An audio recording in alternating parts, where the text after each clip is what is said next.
There's a warning that measures taken to protect pupils and staff from asbestos in schools don't go far enough. This year, 3 local authorities in London and 1 in Essex were ordered to make safety improvements. But some experts are concerned the full extent of the problem is not being revealed. Alex Bushell reports. Carol Hagdom is dying of asbestos poisoning. She was a language teacher, now she's a legal expert. She wants to establish and then sue the one school from the many she taught at that caused her terminal cancer.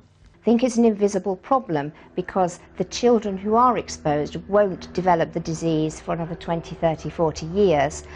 And because they're not going to die next week, nobody takes the problem seriously enough.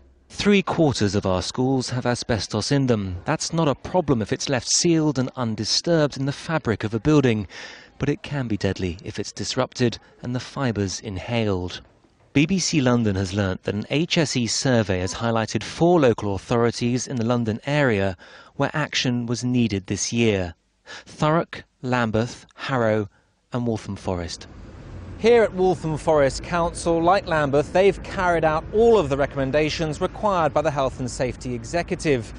But one industrial body says that's not nearly enough. I think the main failings are that they went to the local authority rather than to the schools, and they concentrated on a particular class of buildings called class buildings. The ATAC survey went more in depth, went to the schools and wasn't specifically looking at one type of building. They were looking at the whole stock of buildings at the schools. But in a statement, the HSE has defended its record, saying we have confidence that the results of the survey provided us with good intelligence.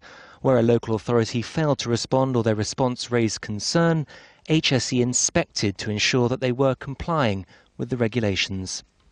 For the National Union of Teachers, the cuts across government spending are also playing a part. There's been no new asbestos put into schools since 2000, but we wanted to make sure with BSF, Building Schools for the Future, that where there was asbestos in schools, that refurbishment or new school buildings could make sure all that was removed. In response, the government has promised billions will still be spent maintaining our schools. It's not enough to reassure Carol Hagdom, who, despite the HSE's best efforts, is adamant more has to be done to monitor such a lethal substance. Alex Bushell, BBC London News.